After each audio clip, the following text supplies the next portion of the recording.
I'm Rick Cleveland, and I am the Executive Director of the Mississippi Sports Hall of Fame and Museum. On May 1st, I will have been here 2 years. So I've been here 23 months exactly. I was a sports writer for over 40 years in Mississippi. The last 33 years at the Clarion Ledger. Went to the University of Southern Mississippi. I grew up in Hattiesburg, and both my parents worked at the university.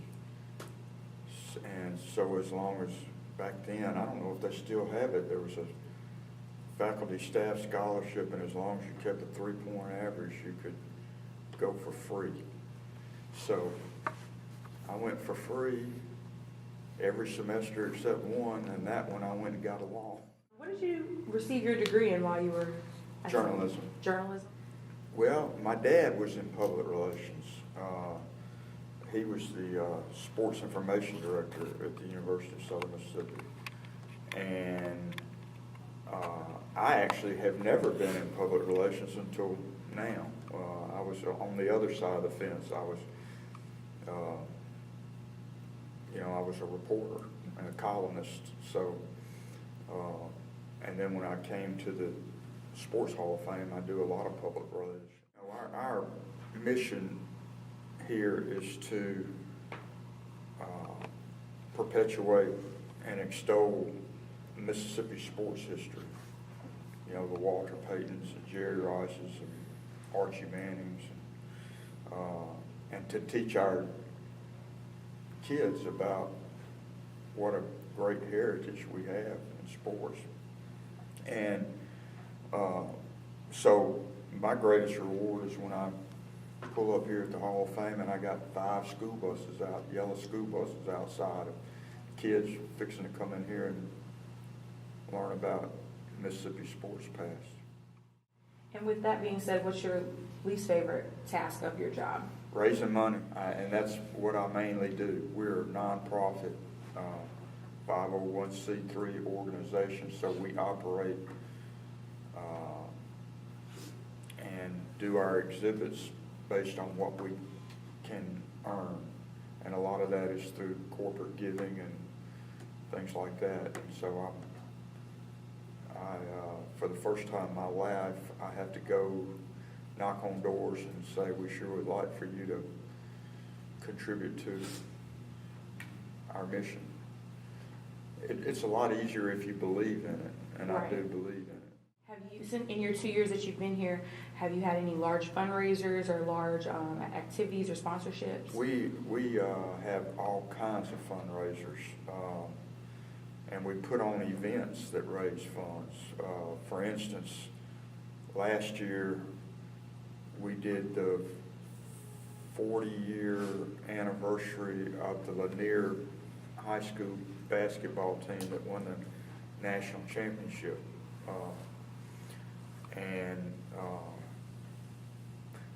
These were people who, this was prior to integration, and these were people that had never gotten any recognition for what they did. They never had never got any mention in the statewide paper, much less a big spread. They never had a parade. They never even got like championship jackets and rings. And so we put together this event where 40 years later, they're now elderly gentlemen. And we had a parade for them. We had a championship banquet for them where they got rings and jackets that said national champions on it. And we raised a whole bunch of money. We did a $100 a day plate dinner and had 240 people here. So, you know, that's the kind of thing that we do to raise money. Plus, it was just so neat to see them finally get this recognition after all this time. How do you deal with ethics in the workforce on a daily basis? How do they apply to you? Ethics? Well, it's a whole lot different for me now as far as, you know, when I'm a journalist. When I was strictly a journalist, instead of being out trying to raise money, I had people trying to, in some cases, wine and dine me, so I would write favorably about them, which I could not accept. Right. And now I'm in the sometimes I'm the one that's trying to wine and dine somebody else. I still write a weekly column that is syndicated by the Mississippi Press Association that runs in, I think, 28 Mississippi newspapers. So I'm still bound by those journalists' ethics. I won't, if somebody comes up to me and says, I'll give you $500 to write a column about such and such, I won't do it. Did you come into your career with your own professional code of ethics, or were they created as you grew and developed in your career? I grew up in it. I grew up in it. My dad was a sports editor of the Hattiesburg American when I was born, so I was raised, I knew pretty much what, the do's and don'ts of the journalism industry before I even became a full-time journalist. I had some interesting situations because my dad was the media relations director of the university when I was the sports editor of the town newspaper. So there were times when I was writing, if I was writing the truth, I was writing something that he and the people he worked for didn't necessarily like, Right. So that was a good early schooling for me at age 22 and 23, that here my dad was the public relations director of the university, and here I am, a sports reporter in town. But to his credit, my dad always said, you work for the newspaper, you don't work for me, you do what you got to do. There's no question about it. And he tried really hard to talk me out of it, because he accurately said, if you're smart enough to do this and do it well, you can make a whole lot more money doing something else. And he was very much correct on that. What are some of your core values and your personal code of ethics? Well, my personal code of ethics is just to always try to do the right thing. I basically, I don't want to sound trite, but my core value, my one core value is to treat other people the way I want to be treated. And so that's what I do. Now there's sometimes as a columnist, you're going to write something that's not going to make a lot of people happy, but you just gotta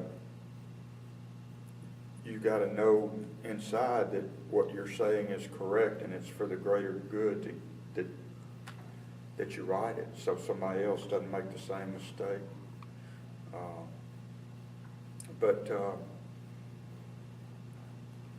Again, not to oversimplify, but just do the right thing and treat others the way you want to be treated. I think that's a good rule of thumb for any journalist. To be fair, which, if I were a politician or a controversial football coach or athletic director, the main thing you ask or want is just to be treated fairly. So that's what I always try to do. That's a good rule of thumb. Yeah. What does media ethics mean to you, and how does it play into your job? Well, again, it doesn't affect me nearly as much now. A lot of times I'm the one being interviewed and written about instead of being the one doing the interviewing and writing. Right. So, but being on the other side, it becomes all the more important to me that we get a fair shake, that we get treated evenly. I don't expect any favors from the people that used to be my co-workers and peers, but I do just want to be treated fairly.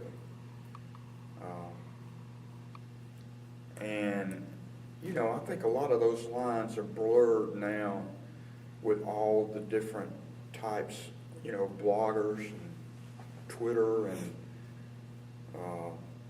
so many ways that people can comment on the news anonymously. So a lot of those lines are blurred now. And you touched base on that a little bit. What are your views on media ethics system as far as they are today in the country? How media ethics are perceived and people's ethical behavior overall? Well, I think in the mainstream media they're about the same as they've always been. But again, I think there's a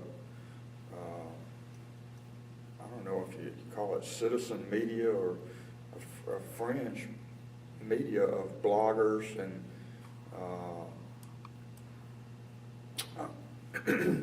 what do you call it? Give me an example. TMZ? TMZ, oh. Yeah, where they're not held necessarily to the same standards that traditional forms of media like networks and the New York Times, the Washington Post, the Clarion Ledger, they're not held to those same traditional. They can get away with more. They're more They so get away with entertainment. way more, They're yeah. more so entertainment than they are factual news. Yeah, there's a lot more rumor and innuendo than there should be, in my opinion. You were able to change today's media to make it more ethical and credible to the viewers. How would you do that? Or what do you think the steps would be to make that possible?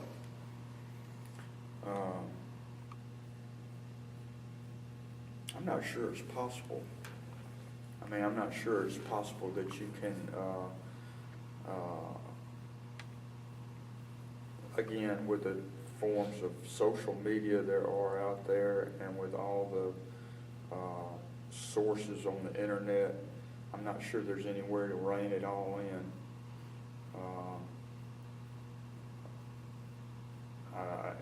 I wish I had a better answer, but I don't think that's ever going to happen. I think that, what's the old saying, that cat's out of the bag and flown the coop.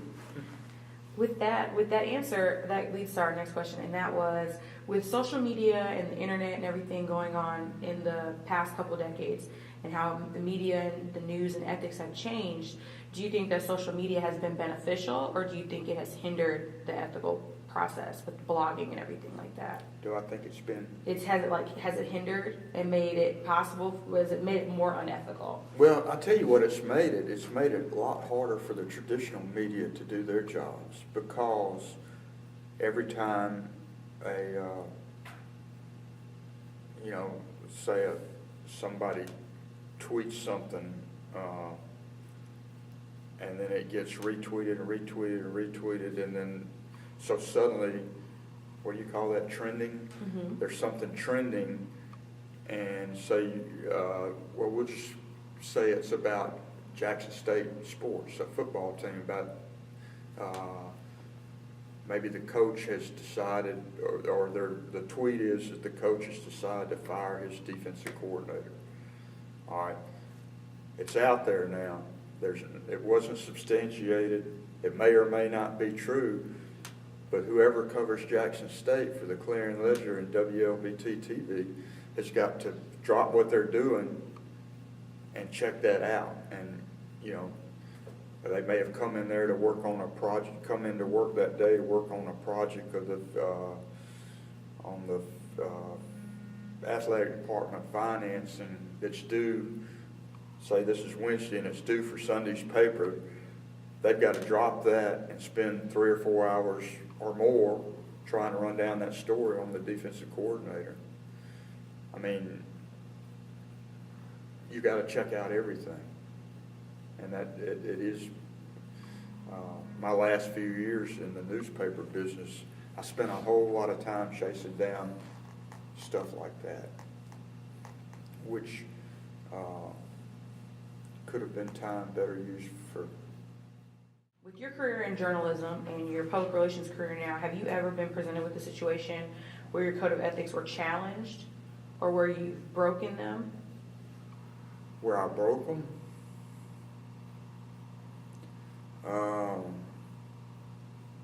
No, I don't think so. I don't think I ever broke a code of ethics. They were challenged sometimes.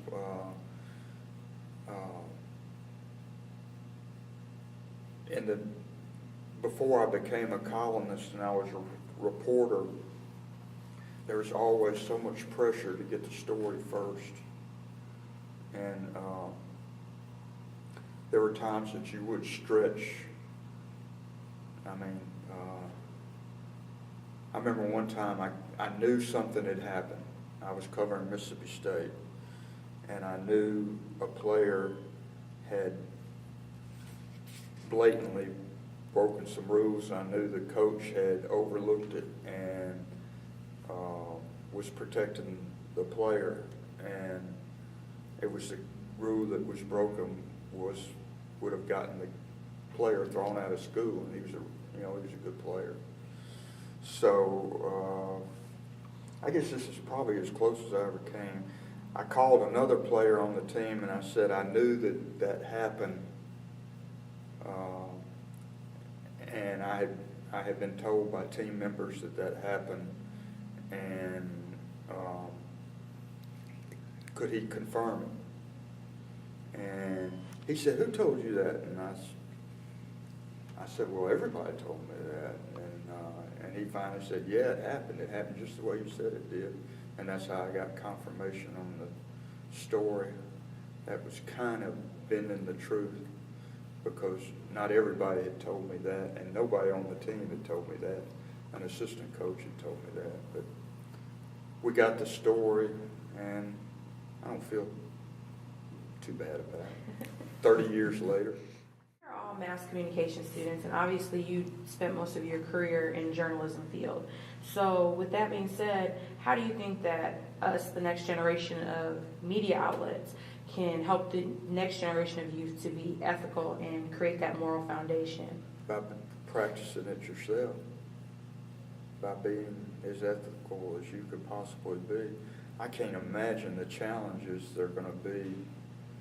I mean, I don't know what follows Twitter. I don't know, but it's the changes that I saw in 40 years in the business. They're happening now in 2 years. I mean, everything. The technology's changing so fast. There's going to be more and more and more challenges.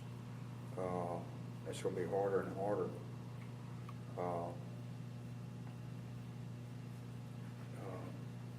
I don't know how long newspapers. I mean, they're changing so fast. Everything's shifting more to online.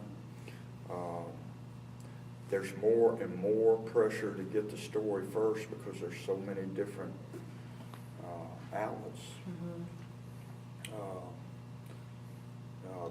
But you keep that common core value, and then you practice it, and when younger people come to you, or younger people watch you, they'll say, well, that's the way I want to do it.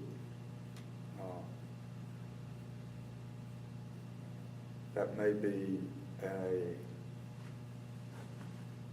what's the term? Well, a goody two-shoes way of looking at it may be unrealistic, but all you can do is the best you can do, and hope that you serve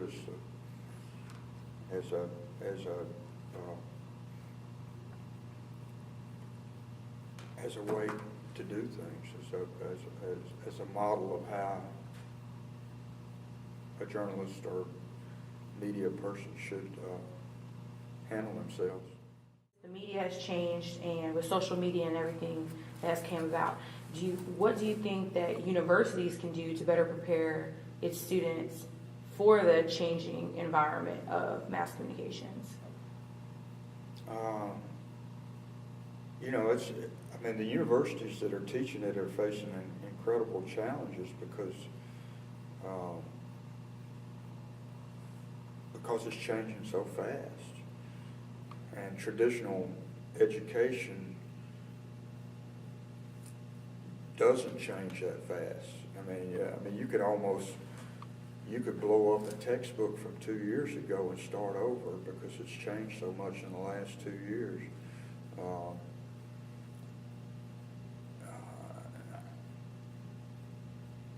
it's a tough job. I don't know. I mean, just be ready to change because it's happening.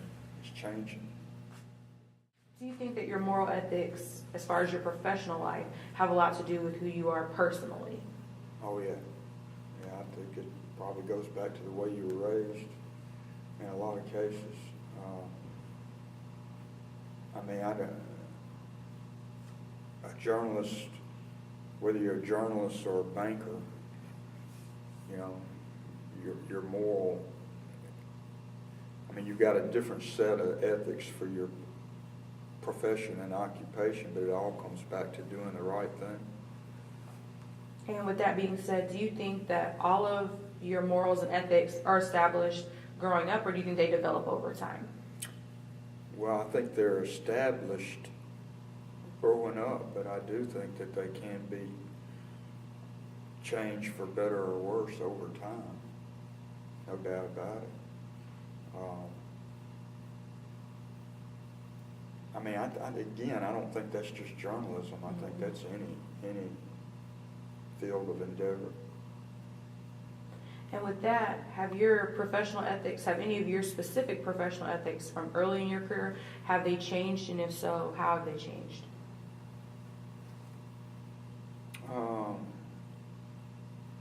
No, I don't think they, I mean, essentially I think mine are pretty much the same, but I had an unusual situation of growing up when I was 8 years old, I was helping my daddy put out his football brochures and basketball brochures. I was actually writing the capsules on the players. So, I mean, I knew early on, I mean, it's different when you grow up in it. I don't know another way to say it, but I grew up in it, and I don't think that essentially that there've been any major changes. We have a few scenarios for you, and we just want you to answer them from your own ethical perspective. Okay. The first one we have is, do you believe it's ethical for stations like Disney Channel to play adult-appropriate music for minors? No. No. Okay. And why do you think that? Well, I just don't.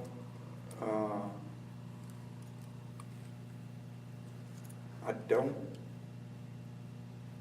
think it's right for the Disney Channel to play adult music for minors. Mm-hmm. Or similar scenarios where I know a lot of sources say that today's youth are overstimulated with sexual images and provocative music on TV and whatnot. And just, do you think that's ethical that even though they are targeting those youth because that's what they're interested in, do you think they're interested in it because they're targeted or because they're just interested in it? And do you think those channels should stop doing that?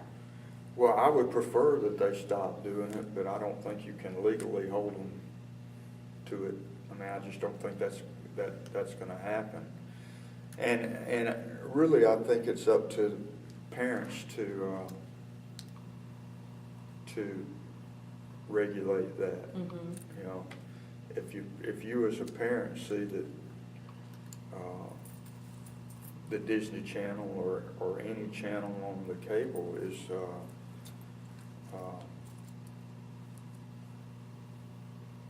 put something out there that you don't think your kids can see, you're the one that can control that. You can unplug the cable for one thing. Do you believe it's ethical for a doctor to discuss his or her patient info with the patient's parents or family? For a minor? For a minor or an adult? Well, I think for a minor, it's ethical.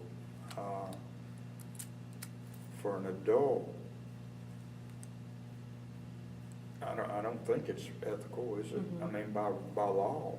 Correct, by law. By law, I don't think it's ethical.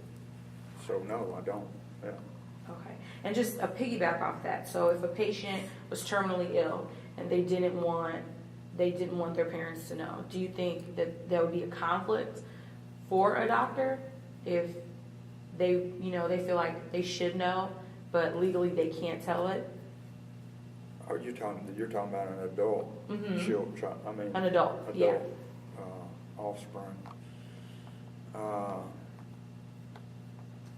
I'd have to think, I don't know about that. That's a hard one, tough yeah. one. I think it goes, I think I would say it goes back to the individual's right. If you're an adult, you should be able to determine who knows about your health, no matter what the situation. What do you think? Yeah, I think it would be hard. Yeah, it really hard. Because you want to tell them so they would know. But Yeah. like you said, if you're legally bound to their confidentiality, then you kind of have to You just bite your lip. Yeah. Yeah. For big corporations to pay workers overseas little to nothing, but then pay minimum wage in the States. No, No, not ethical. it's not ethical. It's not ethical at all. But it's America. It's the American way now, unfortunately. Capitalism. And the only way we can stop it is for, quit buying Nike, $200 Nike running shoes that are somebody got 15 cents an hour to make, But I don't see that happening anytime soon. You said that you've only been in the field for 2 years, but for people who want to get into public relations, what would be your suggestions or your advice to break through into the PR? I think it would always help to be on the other side of the fence for a little while. I think most really good public relations people and media relations people often got their start as a journalist or a reporter. Most of the really good PR people that I know around Jackson, for instance, were at one time working for the Clarion Ledger or WLBT, so they've been on that side of the fence and they know. I think it helps if you know what newspapers are looking for and you're trying to get information in the newspaper to publicize your product or your university or whatever it is that you represent. It helps to have been on the other side of the fence and know what they're looking for. You might find a news peg, say you're the sports information director at Jackson State, and you're trying to publicize the basketball team. If you had worked before as a sports writer covering college sports and you know what news pegs are, I think it would help you as a public relations person to be able to say, hey, my point guard came from a single parent home. He essentially raised himself. Just giving them an idea of how to publicize this, or giving them an angle to look for. My last question for you isn't really a question, it's kind of open-ended. Would you like to give any last advice or opinions on ethics in today's media and the profession that we're all trying to break into? Well,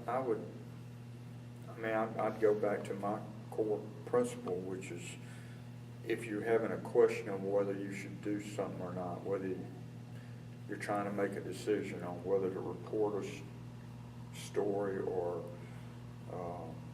not, or ask yourself two things. Is this for the greater good? One, is this, the reporting of this, is it going to make life better for somebody? And the other thing is am I doing the right thing? And just try to base how you operate and how you conduct yourself professionally on whether you're basically doing the right thing. It sounds simple, but it should be simple. It should. I mean, you should be able to have a basic tenet. I mean, and that's the way,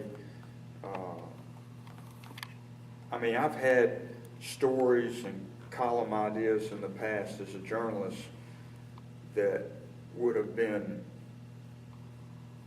big news and everything, but I didn't see where it was serving the greater good. I mean, where it was serving any purpose other than I was going to get a lot of hits on the website and a lot of people were going to pick it up and talk about it. That's what I mean. So I didn't do the piece because I really do think that as a journalist or a news person, you're essentially serving your reader and your community. And if if you're doing it for self-aggrandizement, it's not doing anybody any good, including yourself in the long run. My name is Tameka Crockett. Chelsea Tillman, Kimberly Gibson. Harold Johnson. And this is the class for media ethics.